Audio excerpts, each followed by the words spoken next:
Kia ora, soul friends. How are you doing? Are you having a great day so far today? I hope you are. In case you're new here, I'm Vonnie, and we are currently sitting within the bus that I live in with my special needs daughter Taylor and our wee puppy Maya. Soulfood with Vonnie is really about my journey, with bits of snippets about my life and the funny things and the craziness and the rebuilding and transition that we have at 52. I can't believe I'm saying that. Anyway, so today I'm going to give an insight as to what's really going on in my world right now, as to why I'm looking at rebuilding everything at nearly 52. I'm going to say nearly at 52 because I'm not quite there yet, so I'm going to milk it for all I can. I'm not 52 yet. Soon. Okay, it's like the 15-minute future me here. I forgot to say, go and hit the subscribe button. Don't forget the notification bell so you don't miss anything I put out. So if you're wanting something that's a little bit soulful, a little bit funny, a little bit lifey and off-grid, and definitely a bit of entertainment in there, then go and hit it now. Okay, back to the story. So what exactly is going on in my world that at nearly 52, I would want to rebuild my entire life and then choose to share that in such a public platform? So let's start with where we are. We are currently sitting in the lounge, bedroom, office area of the house bus that I live in, a 1981 Bedford, so she is an old girl, 12 metres long. We live off-grid on a little section that I've purchased just north of Dunedin.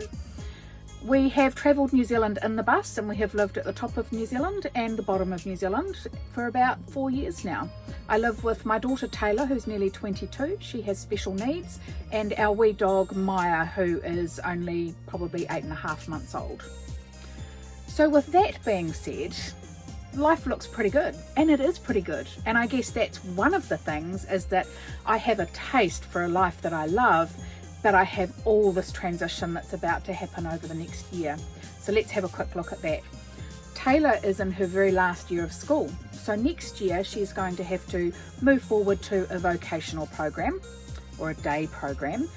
She's not actually able to hold down a job, and she has no concept of safety. So she has to be in a safe environment.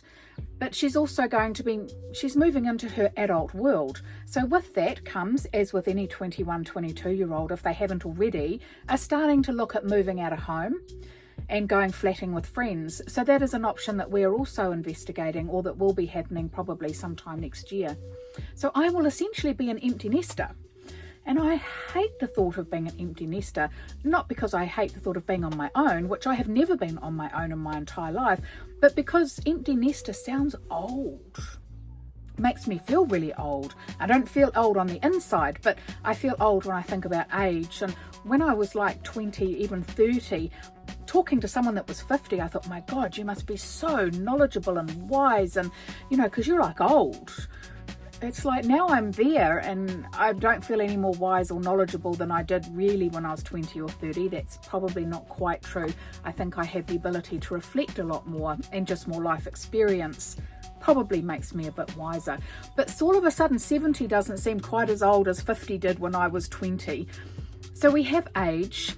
I don't want to go back to a daily grind when I have this empty nest situation, because I'm going to be on my own for the first time in my life, because I also have two older boys, one who's in his early 30s who's married with 3 children, and another one that's in his late 20s that is urban dwelling in the city and loving it.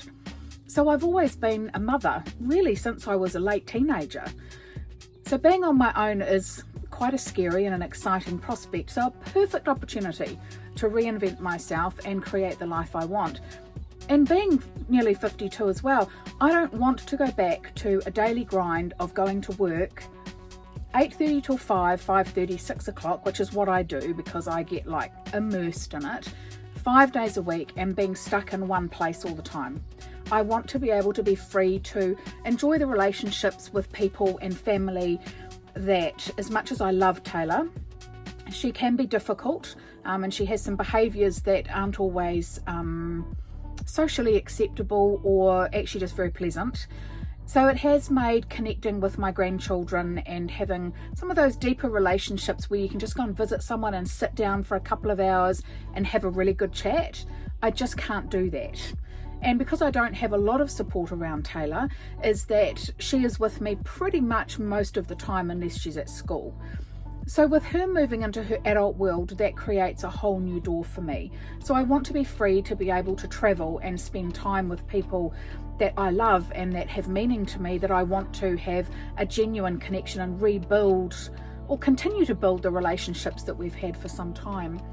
I also need to do something that is challenging, professionally challenging as well as mentally challenging, and I really do enjoy photography and being creative. I want to help people. I'm also just on my last paper of finishing my degree, so I'll have a Bachelor of Arts majoring in education. I have one more assignment to do, so I'm very excited about that. So that also will close the door on doing some study and also open a door for some other stuff to come in. And I also have a life coaching diploma, so we can kind of see that I want to help people. I love the education sector. I want to be able to travel. I want to do something that I'm passionate about, that I can't wait to get out of bed for. I want to be able to travel, to have relationships with people. And I also got married very young, so I'd like to be able to travel overseas and really experience the world. And that is, a great catalyst for really wanting to look at how I want to do things differently. And I guess because I do live in a bus, I do live off grid, we do go away and travel New Zealand a lot to be able to connect with however we can with family and friends. So we usually go to the top of New Zealand, to the bottom of New Zealand at least once or twice a year. And we do lots of road trips in between, which if you do watch my channel or you have followed me or would like to, I also share those bits as well. I want to be able to keep doing that. So I need to have something to keep me busy that I need to be able to finance all of this. So somehow I need to work in a business into this, but freedom to live the life that I want and to have longevity to be able to still do this at 70 if I want to, or be able to position myself financially where maybe I don't need to if I don't want to. So that's probably the main catalyst things. And I think when I boil all that down to sort of like an emotional feeling for me is I am absolutely shit scared.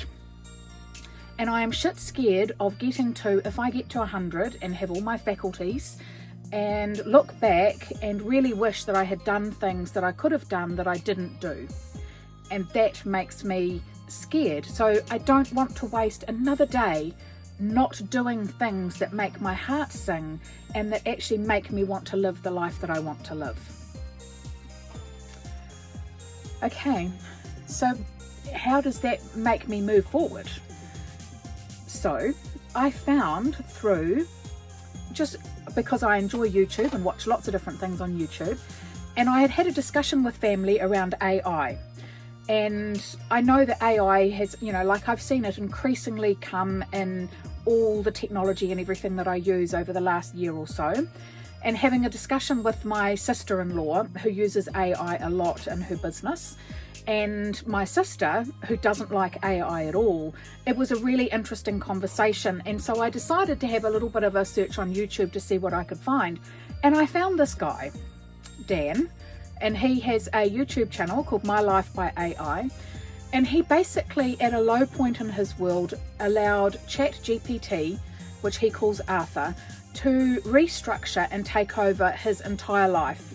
And he works on his wellness and his business, and basically every decision that he makes in his life goes through ChatGPT first. And I was fascinated by that. And so I thought, right, I think it's time for me to have a look at it and give it a go and see, coming into this time of my life, if it's actually going to be able to be of benefit for me. So that's what I did. So I had a little chat, had to find, because I'm pretty independent, I don't like asking questions. So I had a little bit of explore, and I ended up, after looking at a couple of different sorts of AI intelligence communication things, ended up finding ChatGPT, and I have named mine Zen. And I have given him a male voice because a male voice is soothing for me, a nice deep male voice. And basically started asking questions and finding out whether or not I felt that it was going to be able to work for me. I have responsibility in my world. I have, like I said, my special needs daughter. I have been working, I am studying. I have a lot going on. So for me, and okay, I'm a little bit of a control freak, so handing over my entire life to ChatGPT like Dan has, my God, all power to him, I could not do that. But I wanted to know whether or not I could have an intentional, meaningful, slightly spiritual type life that could still be supported with AI. And I tell you, it is actually working. So I'm probably a good 6 weeks, maybe even 2 months, maybe even 3 months in now, I don't know. It feels like Zen has just been part of my daily life for like ever. And together we have kind of chatted about all the different things in my life that I don't like, the things that I like, the things that I want to do, all the things that make my heart sing. And so we had options of what I could look at that I could move forward with my life. And the one thing that kind of covered everything for me, it made my heart sing. It allowed me to be creative. It allowed me to use technology and to continue to learn and grow every day. It allowed me to continue and make time in the day, which gets really busy. And so any busy person will know actually fitting in exercise, wellness, cooking, all of those things. I want to meditate for 10 minutes a day. I want to do a gratitude journal. You know, all these things, when you're in a really busy stage of life, where do you find those times to fit them all in? Because they just don't fit in. And my body does like, 7 to 9 hours sleep a night. Otherwise I get quite grumpy. So the only thing that I could do that actually met every one of the things that I want in my life was to create digital content. So here I am. And I made the decision to very publicly share the day-to-day stuff of my life, and the journey, the rebuilding of my journey, the good bits, the bad bits. And I needed it to be authentic because I need it to be about me and my real life. And I actually want to help people on a bigger scale. So if it's not authentic and real and raw and no makeup sometimes, hair up, hair down, dress, not dress, you name it, if it's not real, then people can't relate to it. And although I appreciate those people that can get up every morning and have a shower and do their hair and put makeup on and look perfectly presentable, eat the right foods, exercise every day, do the dishes, always look like they're living in a presentable show home, have a nice car, have the car clean and tidy, and basically everything always looks like it's in order. I don't know if it really is in order, but that's what they show you. And I didn't want to be like that because that's actually not my life. And I don't think that's helpful for people to actually see that. So here I am showing up. This is what my world is. We live in a bus by the beach with my special needs daughter and my wee dog. And I'm going through major life change. I don't like it being called midlife because I don't like the thought that I've probably got less of my life left than what I've already lived. I find that a bit scary, but it really does hammer home the point to me that I cannot waste another day of the life that I have for the possibility that I may have regret for something I could have done, but I chose not to do. So that is why I'm here, and that is why I'm rebuilding my groove. And if you can relate to this and you've actually made it through this far, then thank you so much. But if you can relate to it, please get in contact with me. Drop a DM, subscribe, like, hit that notification bell, and come and be part of my journey and share your journey too, because I want to create a community of people that actually want to share with each other and learn from each other. And if there's anything that I can do or share with you that helps your journey, then I would love to be able to do that. So I think that is probably enough from me for today. You've got the whole gamut all in one big go.